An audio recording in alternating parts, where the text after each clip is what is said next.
by Psalm 42 wat ek net nou gaan lees. U kan dalk ook Lukas 7 opsoek wat ek julle aan die einde gaan lees. Ek gaan eintlik vanoggend so 3 verhale vir u vertel. 3 verhale wat ek wil gebruik om ons uiteindelik iets van die Here, iets van God wat lewe, vir ons daardeur te kom leer. My vraag waarmee ek wil begin hier op die bord is: hoekom kom mense nie meer kerk toe? Hoekom voel dit vir ons dat daar miskien in die kerk vandag so 'n afname is in belangstelling in kerk, in belangstelling in God, in belangstelling in God se woord? Dis die vraag. Hoekom? Miskien moet jy vir jouself daai vraag 'n bietjie probeer antwoord. Hoekom kom mense nie meer kerk toe? Hoekom is dit dat jy miskien dalk nie so gereeld kerk toe kom? Of dalk vriende of familie, jou kinders. Miskien is dit omdat mense sê, maar nee, jy is daar by die kerk, dis 'n dooie storie daai, dis 'n dooie spul, ek wil nie heeltemal daar, die kerk is, ekskuus, met alle respek gesê, die kerk is gevrek. Nee man, ek wil nie gaan nie, die kerk is gevrek, dis 'n gevrekte storie daar, ek wil nie daar wees. Hou dit bietjie lewendig, maak dit 'n slaggie bietjie lewendig, maak dit dat daar ietsie gebeur, dat daar ietsie aangaan. Entertain is die Engelse woord. Entertain ons. Is dit nie so wêrelds nie? Raak meer soos die wêreld. Die kerk moet bietjie meer soos die wêreld word. Hou konsert, entertain ons, vermaak ons. Die kerk soos die wêreld? Is die kerk dalk dood? En dan wonder ek, as ons nie die Bybel so lekker lees meer nie, dat ons sê, ja, die Here het stil geraak, die Here het doodstil geraak, dat mense ook sê, nee, maar dis maar net 'n dooie boek. En as ons sê, die kerk is dood, as ons sê, maar die Bybel is dood, dit spreek nie meer my aan nie, ek verstaan nie meer wat daar aangaan nie. Die kerk is dood, die Bybel is dood, en die volgende is dat ons sal sê, maar God is dood. Al hoe meer en meer lees 'n mens daai tema, dat Hollywood of een of ander fliekmaatskappy het 'n fliek gemaak, God is dead. God is dead. Daar's al 2 flieks uit. God is dead, God is not dead. Miskien is dit wat die wêreld dink, dis wat die wêreld voel, is wat ek en jy miskien ook soms voel. Is dit regtig nou eers?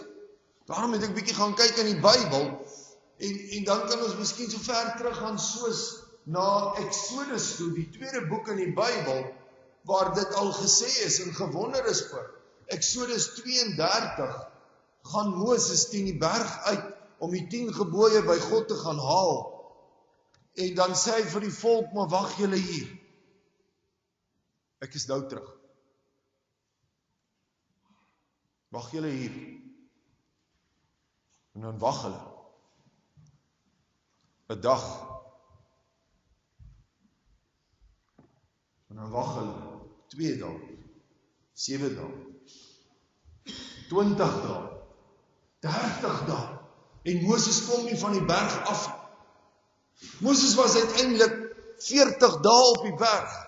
En die gewag was te lank vir die volk Israel gewees. En dan kom hulle by Aaron, Moses se broer, en sê vir Aaron, maar God het vergeet van ons. Moses het vergeet van ons. Dan is Moses seker dood, en God is ook dood. Kom ons maak ons eie God. Hulle bring hulle goue ringe, oorbelle, en hulle smel dit, hulle maak 'n goue bulkalf, en hulle aanbid dit. God is dood. God is nie meer daar nie. God het vergeet van ons. Waar is God? In Psalm 42, baie bekende Psalm. Psalm 42, jy ken dit begin met, soos 'n wildsbok smag na waterstrome, so smag ek na U, o God. Ek dors na God, na die lewende God. Wanneer kan ek gaan en voor God verskyn? Daai wens, daai hinkering na, soos jy dors is en graag water wil hê, daai hinkering na, vers 4, dag en nag is ek in trane, want sonder ophou sê hulle vir my, en waar is jou God nou? En waar is God? Jy dien so vir God, maar waar is God nou? En ons gaan net aan die stories wat ons hoor, gaan jy dit weer hoor. Waar is God? Kyk hoe gaan dit rondom ons. En reeds vir die psalmdigter sê die volk, sê sy vyande, sê die goddeloses, jy dien so hierdie God, maar waar is God nou? Vers 10. Ek wil vir God sê, dis die psalmdigter wat dan praat, my rots, waarom het U my vergeet? Waarom moet ek gebuk gaan onder die smaad van die vyande? Dit sny deur my hele wese as my teestanders my spot en dag na dag vir my sê, en waar is jou God nou? Reeds in Dawid se tyd, en waar is God? Jy wat so sing en praat en skryf oor God, nou gaan dit swaar met jou, nou waar is jou God nou? En 'n paar jaar later sê die profeet Joël, maar dieselfde wat die volk vir Aaron gevra het, maar dieselfde wat Dawid vra, maar waar is God? In Joël 2 vers 17 staan daar, die priesters wat in diens van die Here staan, moet tussen die voorportaal en die altaar gaan staan en huil. Hulle moet sê, betoon medelee aan U volk, Here, moenie die volk wat aan U behoort tot 'n bespotting maak, sodat die nasies met hulle sal spot nie. Waarom moet daar onder die volk gevra word, waar is Israel se God? Bybelse tyd word daar reeds gevra, maar waar is God? Het God dan van ons vergeet? En nou moet iemand self vanoggend hier sit, dalk het jy ook dit al gevoel, maar waar is God? Bestaan God nog? Jy gaan deur 'n moeilike tyd. Here, hoekom het U van my vergeet? My eerste verhaal wat ek wil vertel, 'n verhaal wat hom afspeel in die 19de eeu, in die 14de eeu. In die 14de eeu. In die middeleeue kan ons eintlik maar sê. 1348 tot 1350. Paar jaar terug, né? 1348 tot 1350 het daar in Europa 1/3 van die inwoners in Europa gesterf. Hoor gou dit. Met 'n epidemie wat uitgebreek het wêreldwyd. Hulle reken dat daar word gepraat van die swart dood of die swart plaag wat uitgebreek het. Bakterie Yersinia pestis. Sommige in leeketaal die swart dood wat uitgebreek het. Altesaam oor die wêreld heen. Het daar so ek soos, hoor gou dit, 75 miljoen mense gesterf as gevolg van die swart dood. 'n verskriklike pandemie wat uitbreek en mense sterf. Hierdie bakterieë wat gedra is deur vlooie en rotte en mense is daardeur geraak en het gesterf.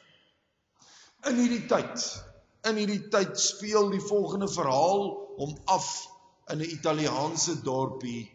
Die dorpie se naam Bergamo. In Bergamo het die swart plaag ook die dorp getref.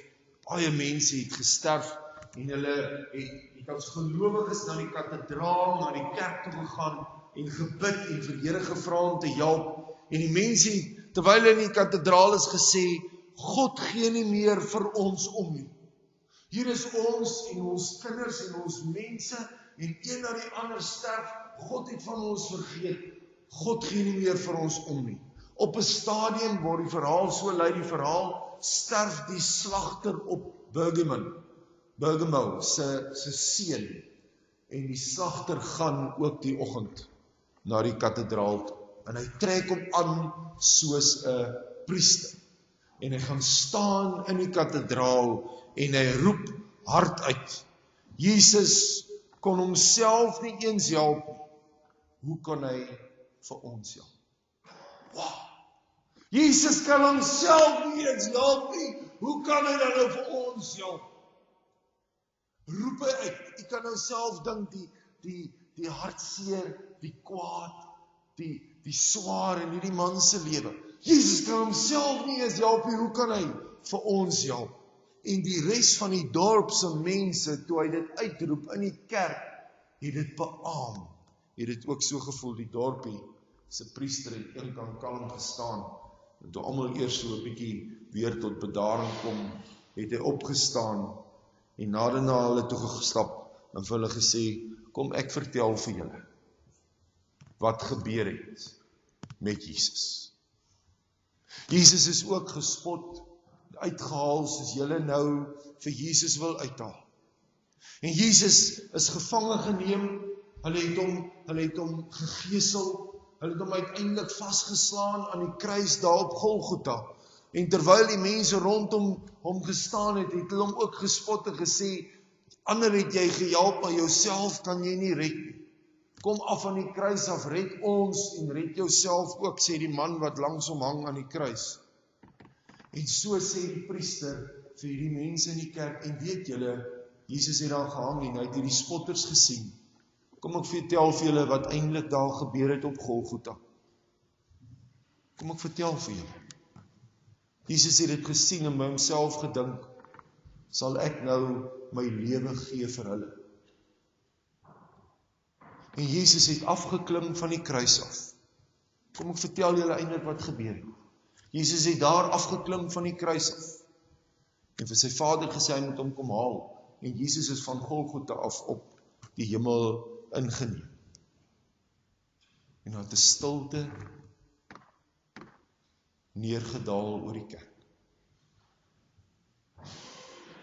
Want die mense het geweet, dit is nie die waarheid nie. En die einste slagter het hierdie kammerpriesterklere wat hy aangehad het op die grond gegooi en gesê, priester, jy jok vir ons, jy is 'n leienaar, dit is nie die waarheid nie. Christus het gesterf. En as Christus nie gesterf het nie, dan beteken my seun se dood niks. Dan gaan my seun sterf en hy sal vir ewig gedood wees. Maar ek weet Christus het gesterf en Christus het opgestaan en hy lewe, en daarom weet ek my seun wat nou gesterf het, sal ook kan lewe. As hy nie gesterf het nie, is ek en almal hier teenwoordig en my seun vir ewig verlore. Christus het gesterf vir ons, en daarin lê daar vir ons hoop. Soms voel dit seker maar dat ons ook soos die slagter en soos die mense van Bergamo wil uitroep, God is nie daar nie, God is dood, God het vergeet van ons. Maar as ons dan weer mooi die Bybel gaan lees en besef wat Christus vir ons gedoen het, dat sy Vader gesien het hoe sterf hy, maar dat sy Vader hom opgewek het uit die dood, en dat hy vir ons verlossing gebring het, en dat daar vandag nog steeds vir ons hoop en lewe is. Die tweede verhaal, broers en susters, wat ek u wil vertel, speel hom af in dieselfde tydperk. Die tydperk hier in die middeleeue, om presies te wees hier rondom 1517. Dis so 500 jaar gelede. Daar was 'n jong Duitse priester, wat gewerk het vir die Rooms-Katholieke kerk. Dit was maar die kerk van daai tyd. Sy naam was Martin Luther. Martin Luther, hierdie jong priester, Duitse priester, het in die Rooms-Katholieke kerk gewerk en hy het net besef, dit waarmee die kerk besig is verkeerd. Ons vier vandag U sal sien op die aankondigings vier ons hervormingsfees. Ons vier vandag fees, omdat hierdie jongman geleef het. Omdat hierdie jongman besef het, dit waarmee die kerk besig is verkeerd. Weet jy wat doen die Rooms-Katolieke Kerk op daai stadium?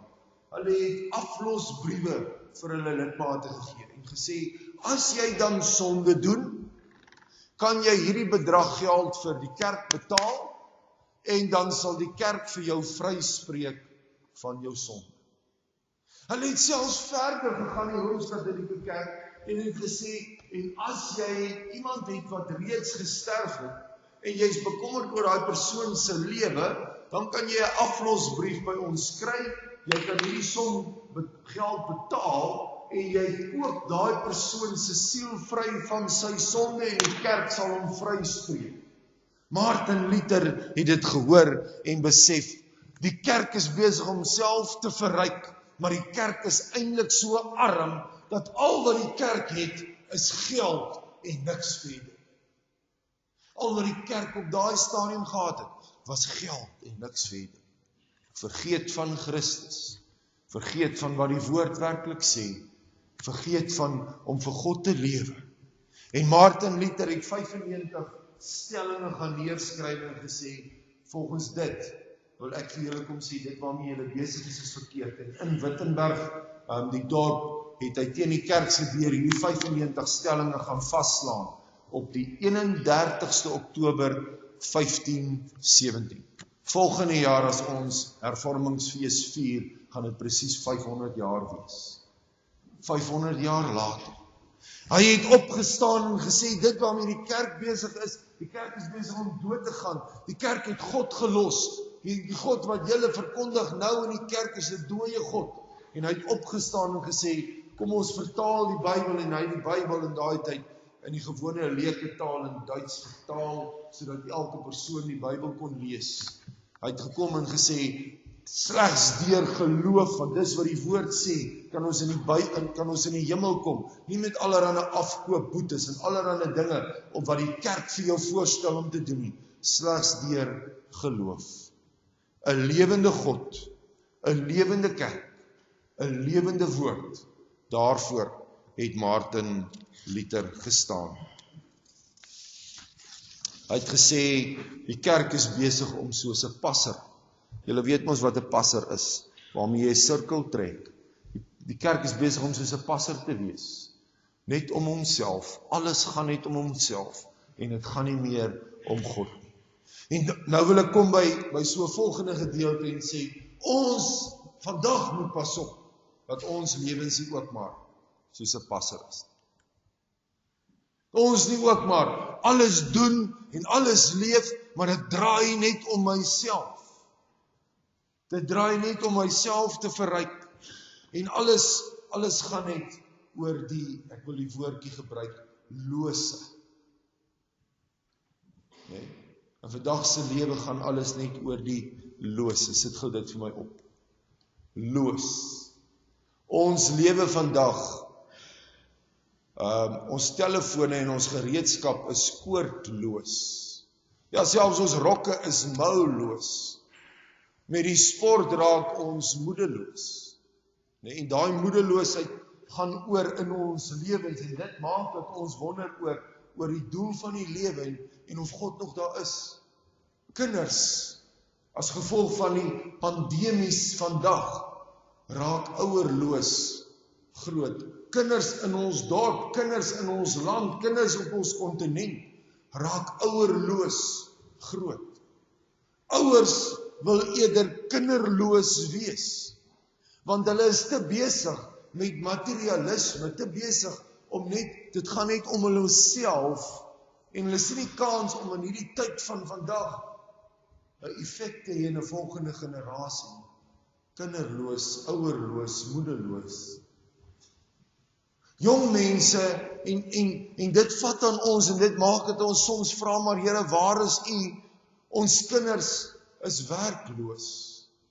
Baie verhoudings is liefdeloos. Die chaos in die wêreld maak ons hulpeloos. Die geweld laat ons sprakeloos. Die wêreld om ons raak al hoe meer en meer goddeloos, weg van God af. Die natuurrampe en dinge wat rondom ons gebeur, maak dat ons hopeloos voel. Hou dit net daar, Philip. Hierdie lose maak dat ons daai vraag begin vra, dit wat die volk van Aaron gevra, dit wat die psalmdigter vra, dit wat Joel vra, dit wat die mense daar in Bergamo gevra het, dit wat die kerk uiteindelik in die 15de eeu gevra het. Maar Here, waar is U? Bestaan U nog werklik? En hierdie dinge vandag maak dat ons maar daai vraag vra, Here, is U nog daar? Ja, op U nog. En dan kom hierdie pragtige antwoord rondom die losing. Maar God is eindeloos. Eindeloos in sy liefde teenoor my en jou. God is eindeloos groot, in staat om 'n groot kerk soos die Rooms-Katolieke kerk tot 'n stilstand te bring. En dat daar uit die Christendom die reformatie, die hervorming waarvan ons kerk self, NG Kerk, Nederduits gereformeerde kerk ontstaan. En gesê het, maar op 'n nuwe manier moet ons as kinders van God hom begin dien. God is eindeloos goed. Hy help, ten spyte van waar ek teen die grond lê, is hy nog steeds daar om my te kom optel. Hy is eindeloos genadig. In my baie vrae en in my baie sonde, kom hy en hy stort sy genade oor my uit. En hy beloof aan ons die eindelose lewe. 'n ewige lewe saam met hom, as ek in hom glo. My laaste storie kom uit Lukas 7 uit. As jy dit daar oop het voor jy, kan jy dit daar saam met my volg. In Lukas 7 word daar ook vertel van 'n dorpie. 'n dorpie wat dalk ook kon gevra het, maar waar is God nou? 'n dorpie waar daar 'n ramp hulle getref het. 'n dorpie met die naam Nain. En hier in Nain is daar 'n weduwee en haar hele lewe draai om haar seun. Haar hele lewe draai om haar seun. En dan gebeur die volgende. Lukas 7 vers 11. Jesus het na 'n dorp met die naam Nain gegaan. En sy disippels en die hele menigte mense is saam met hom. Toe hy naby die ingang van die dorp kom, was daar juis 'n dooie uitgedra om begrawe te word. Hy was die enigste seun van sy ma en sy was 'n weduwee. Byna die hele dorp se mense was saam met haar. Toe die Here haar sien, het hy innig jammer gekry en vir haar gesê, moenie huil nie. Hy gaan toe nader en vat aan die baar. Die draers het gaan staan en hy sê toe, jong man, ek sê vir jou, staan op. Die dooie het regop gaan sit en begin praat, en Jesus het hom aan sy ma teruggegee. Almal is met ontzag vervul, en het God geprys deur te sê, 'n groot profeet het onder ons opgestaan, en God het na sy volk omgesien. Die berig oor wat hy gedoen het deur die hele Joodse land en omliggende gebied versprei. 'n Wonderwerk gebeur. Jy kan nou dink, daai vrou het die oggend opgestaan en haar seun is oorlede. Onthou, hulle moes binne 'n dag moes hulle die seun begrawe. So binne 'n paar uur, want dit was heel moontlik in die middel van die dag wat die gebeure om hier afspeel. Binne 'n paar uur moes hy vinnig afskeid neem van haar seun en die emosies en die hartseer en die swaar daarmee saam en al die vrae, Here, hoekom? Want onthou nou, 'n weduwee het net haar nageslag gehad wat vir haar kon sorg. Sy het nie 'n pensioen of iets gehad nie, so sy het besef, dit is ook hongersnood vir haar en baie swaar kry vir haar, behalwe dat sy haar seun gaan mis. En dan kom Jesus. En die hele situasie draai om as Jesus by hulle gaan staan. Jesus kom wek uit die doodheid op. Soos Jesus die kerk 15-17 uit die doodheid kom opwek het en gesê, kom kerk van Christus, word wakker, kom dien my weer. Soos Christus ook by my en jou kan kom en sê, word wakker en moenie verder slaap in Christus nie. Word wakker as kind van God en gaan maak 'n verskil. Gaan staan, kom staan Jesus by hierdie seun, wek hy die seun op. En kyk wat gebeur.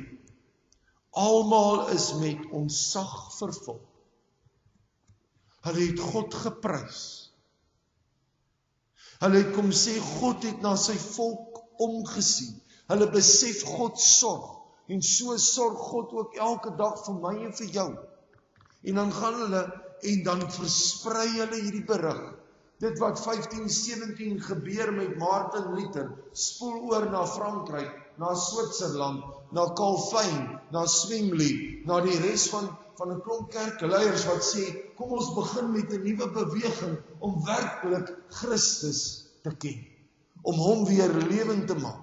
Broers en susters, en dis nodig dat ek en jy sal opstaan en die ware God sal dien, lewendig sal wees vir hom sal lewe, en vir die wêreld sal wys dat hy weer in my lewe. Ons mag nie dit vir onsself hou nie. Voorlaaste slide. God lewe en gee lewe. God is verseker nie dood nie. God lewe en hy wil in my en jou lewens kom lewe. En hy vra van my en jou dat ons geloof sal gaan uitlewe. Gewoonlik sê ons die geloofsbelijdenis op in die kerk. Ek wil dat ons vanoggend kyk na wat Martin Luther se geloofsbelijdenis, as ons dit so mag noem, was. En hiermee sluit ek af met hierdie laaste 5 punte. Dit wat Martin Luther gesê het. Ons praat van die 5 solas. 'n solo is mos waar 'n persoon alleen sing, né? So as 'n persoon alleen sing, dan praat ons van 'n solo. So die alleen, Martin Luther het gesê, as ons werklik vir God wil laat lewe, en as ons werklik in hom glo, dan moet ons hierdie 5 dinge kom bely. Dit gaan uiteindelik oor solo Christus. In die Christelike geloof gaan dit alleen maar oor Christus Jesus. Wat hy vir ons, wat voorspel is oor hom in die Ou Testament, wat hy kom doen het in die Nuwe Testament, en wat hy uiteindelik vandag nog doen. Dit mag nooit in 'n kerk, dit mag nooit in my en jou as Christen se lewe oor enige iets en iemand gaan, behalwe oor Christus. In die tweede plek, solo fidei, wat beteken geloof. Die geloof in Christus alleen kan my in die hemel bring. Nie met allerlei afkoopboetiekies, of dinge wat ek dink ek in my kerk doen om te dink, nou is ek 'n beter mens, dan sal ek seker in die hemel kom nie. Geloof alleen, sola scriptura, die woord alleen. Soli Deo Gloria, aan God die eer in alles wat ons doen. Sola gratia, genade alleen. Dis net genade dat ek en jy gered is. Nie deur my goeie dade nie, Efesiërs 2 vers 8 en 9. Ek kan niks doen om my verlossing te verdien nie. Dis genade van God dat ek 'n kind van hom is. Mag ek en jy in ons swaar, in ons moedeloosheid, in ons loosheid weer vanoggend besef, God lewe. Hy bewys dit deur die geskiedenis, hy bewys dit in die woord, hy bewys dit in my en jou kort lewens waar ons al gesien het, hoe kom hy en help hy ons om te glo. Hoe help hy uit genade vir ons om keer op keer maar weer te kan opstaan. God lewe en hy wil deur my en jou gaan lewe. Kom ons bid saam. Here, dankie dat ons saam met Martin Luther kan bely dat U die kerk in stand hou. Here, dat U deur die eeue heen, waar ons seker maar almal en mense deur die eeue almal die vraag gevra het, waar is God? Keer op keer is dit bewys dat U lewe en U ons help U die donker tonnel vir ons aan die hand vat en deurhelp. Here, dankie. Nêrens sê U in die woord dat dit nie sal swaar gaan met ons as Christene nie. Maar keer op keer beloof U vir ons, maar ek is daar met jou. Here, help ons as gemeente, help ons as kerk, om alleen maar vir Christus te lewe, om alleen maar op geloof te staan, om alleen maar U woord te vat en dit te lewe, en nie mense of synodes of vergaderings of argumente nie, maar dit wat U woord vir ons sê. Kom Here, help ons om vir U te lewe. Help ons gemeente om te sê, Soli Deo Gloria, aan God al die eer. Here, en dan in die toekoms in, wil U ons as kerk help, om U altyd na die volgende geslag oor te dra, dat hulle ook vir U sal lewe. Seën ons, sorg vir ons vra dit in Jesus se naam. Ons vra dit uit genade. Amen.